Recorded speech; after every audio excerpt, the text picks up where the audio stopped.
Welcome to McPlum, simple solutions served daily. In this video, I will explain how to remove the Nissan Rogue transmission dipstick or its cap. First, understand that many newer Nissan Rogue models have a sealed transmission, meaning no traditional dipstick. You'll typically find a fluid tube with a cap. Always park your Rogue on a level surface and ensure the engine is at its normal operating temperature for accurate checks.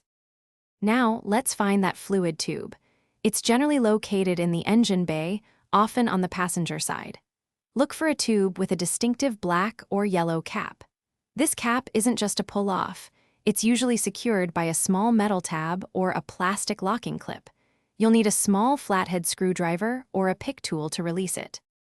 To remove the cap, carefully insert your small pick tool or flathead screwdriver into the slot on the cap side. You'll feel a small internal locking tab. Gently depress this tab. While keeping the tab depressed, firmly pull the cap straight upwards. It should then release from the tube.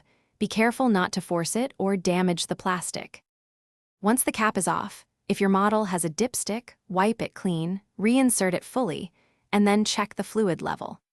If there's no dipstick, you might need a specialized tool or an aftermarket dipstick to measure the fluid.